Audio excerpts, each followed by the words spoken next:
মই অনুৰোধ কৰিছোঁ আলফা তেনেকুৱা কাৰ্যত আৰু জড়িত হ'ব নালাগে কাৰণ তেওঁলোকৰ বিষয়টো লৈ ফালে আজি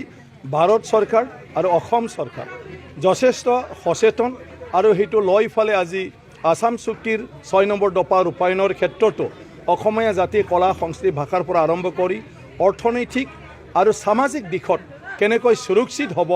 আৰু কেনেকৈ আগবাঢ়ি লৈ যাব সেইটো বিষয়ত আজি মানে আপোনাৰ কাম কৰি আছে গতিকে অকল আলফা নহয় অসমৰ স্বাৰ্থৰ কাৰণে অসমৰ সকলো মানে বিভিন্ন দল সংগঠনে সক্ৰিয় হিচাপে কাম কৰি আছে গতিকে আলফাই আজি যেনেকুৱা ধৰণৰ কাৰ্য কৰিছে সেই কাৰ্যটো মানে অকল আলফা নহয় আমাৰ অসমীয়া সমাজ আৰু অসমখনৰ এটা বেয়া ভাৱমূৰ্তি হ'ব আৰু বাহিৰা ৰাজ্য বা বাহিৰা দেশবিলাকে মানে অসমৰ প্ৰতি এটা বেয়া ভাৱ জন্মিব আৰু অসমক হয়তো লাহে লাহে সবে এগৰীয়া কৰিব মানে অসম মানে তেওঁলোকৰ লগত বেছি মানে তালমিল কৰাটো উচিত নহয় বুলি ভাবিব গতিকে আজিৰ দিনটোত যথেষ্ট অসমৰ ভাৱমূৰ্তি ভাল হৈছে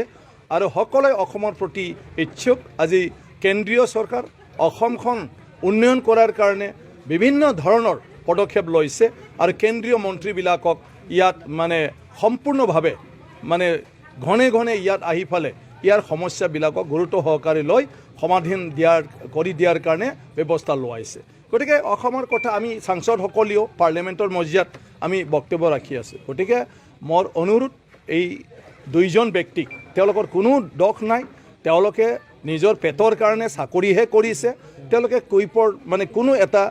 মানে কিবাৰ লগত তেওঁলোকে যদি কিবা এটা বেয়া কামো কৰিছে তাৰ লগত তেওঁলোকৰ কোনো জড়িত নাই গতিকে তেওঁলোকে কৈবৰ কাৰণে কেতিয়াও দোষী হ'ব নোৱাৰে গতিকে সেইকাৰণে তেওঁলোকক মুক্তি দিব লাগে আৰু তেওঁলোকে যিহেতু মানে চাওক মানে অসমৰে মানুহ অসমৰে সন্তান গতিকে অসমৰ সন্তানৰ কাৰণে সংগ্ৰাম কৰা আলফাই অসমৰ সন্তানকে যদি হত্যা কৰি লয় তেতিয়াহ'লে সেই মুক্তিৰ আন্দোলনৰ কি অৰ্থ থাকিব গতিকে এইটো অৰ্থহীন হৈ যাব আলফাল সংগ্ৰাম হয় ময়ো সেইটো সংবাদ মাধ্যমৰ দ্বাৰা গম পাইছোঁ সেইটো খুবেই দুৰ্ভাগ্যজনক সেইটো হ'ব নালাগে আৰু এটা কথাটো হ'ল কি আন্দোলন বোলা বস্তুটো ইমান সহজ নহয় আন্দোলন এটা নেতাৰ ওপৰত নিৰ্ভৰ হয় ভাৰত স্বাধীনতা আন্দোলন মহাত্মা গান্ধীৰ কাৰণে হৈছিলে আৰু মহাত্মা গান্ধী যেতিয়া আন্দোলন কৰিছিলে ভাৰত স্বাধীনতা কৰাৰ বাদে তেওঁৰ দ্বিতীয় একো এজেণ্ডা নাছিলে সৰ্বস্ব ত্যাগ কৰি ফেলে আন্দোলন কৰিছিল বড়ো সমাজৰ মাজত বড়োফা উপেন্দ্ৰনাথ ব্ৰহ্মৰ নেতৃত্বৰ কাৰণে সেই আন্দোলন হৈছিল আৰু ইয়াৰ পিছত আজি যিখিনি ফল পাইছে সেইটো হৈছে আৰু তাৰ কাৰণে কিন্তু বড়োফা উপেন্দ্ৰনাথ ব্ৰহ্মই চেল টেক্স ইন্সপেক্টৰ চাকৰি সেইটো সময়ত ত্যাগ কৰিছিলে আৰু নিজৰ ঘৰৰ গোটেই আত্মীয় স্বজনক তেওঁ ত্যাগ কৰি ফালে সদায় মানে আন্দোলনৰ কাৰণে তেওঁ লাগি গৈছিলে গতিকে প্ৰত্যেকটা আন্দোলনত কোনোবা নহয় কোনোবা নেতা মানে তেওঁৰ ছেক্ৰিফাইচৰ কথা আছে আৰু সেই নেতাজনৰ কনচেপশ্যনৰ ওপৰত কথা আছে গতিকে সবে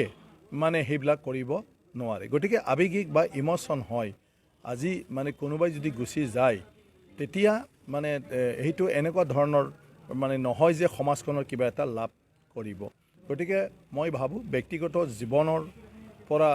মানে আৰম্ভ কৰি আনৰ জীৱনটোৰ কথাটো ভাবিব লাগে গতিকে তেওঁ উভতি অহাটো ভাল আৰু বাকী যি চুক্তি কৰিছিলে এই চুক্তি প্ৰত্যেকটা আখৰে আখৰে ৰূপায়ণ হ'ব আৰু তেওঁ নিজে থাকি ফালে এই চুক্তিত যদি কিবা এটা আৰু মানে আছে যিটো তেওঁৰ মনোভূত হোৱা নাই এই বিষয়তো আলোচনা কৰিব পাৰে আৰু ইয়াৰো সমাধান আছে গতিকে আলাপ আলোচনা নকৰাকৈ তেনেকুৱা থাকিলে আপোনাৰ কোনো সমস্যা সমাধান নহয় কিন্তু বড়ো চুক্তি সব আখৰে আখৰ ৰূপায়ণ কৰা হ'ব বুলি আমাৰ কেন্দ্ৰীয় চৰকাৰ অসম চৰকাৰ এতিয়াও মানে স্পষ্টভাৱে কৈ আছে আৰু কামো কৰি আছে গতিকে তেওঁলোকৰ কেছ টেজ উইড্ৰলৰ কামখিনিও এতিয়া অলৰেডি আৰম্ভ কৰিছে গতিকে সেইকাৰণে মোৰ কথাটো হ'ল উভতি আহিব লাগে আৰু কোনো আমাৰ মানে কি কয় নতুন প্ৰজন্ম জীৱনটো সংগ্ৰামৰ নামত আৰু বৰবাদ হ'ব নালাগে আৰু এটা উগ্ৰপন্থাৰ জীৱনটো লৈ ফালে কোনোবা সংগ্ৰাম কৰাৰ নামত নিৰী মানুহ আৰু তেনেকুৱা ধৰণৰ মানে কি কয় হত্যা হ'ব নালাগে বা জীৱন তেনেকুৱা ধৰণৰ মানে আহিটো দিব যাহাতে নালাগে গতিকে মোৰ কথাটো সেইটোৱে আৰু যিসকলৰ বাথাৰ লগত কোনোবা যদি সম্পৰ্ক আছে তেওঁলোকেও বুজনি দিব লাগিব আৰু প্ৰত্যেকজন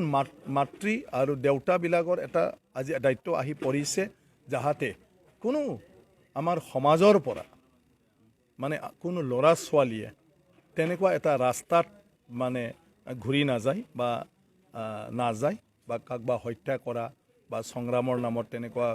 মানে গৈ ফালে সন্ত্ৰাসবাদী টাইপ হোৱা সেইটো যাতে কাৰো পৰিয়ালত আৰু নলাওক কাৰোবাৰ ল'ৰাৰ হাতৰ বোমাই দি মানুহ মানে মৃত্যু হোৱা কাৰোবাৰ ল'ৰাৰ হাতৰ বন্দুকৰ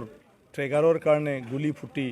কোনোবাৰ মানে আত্মীয় স্বজন বা কাৰোবাৰ মৰমৰ ল'ৰা জীৱন হেৰুৱাব লগা যাতে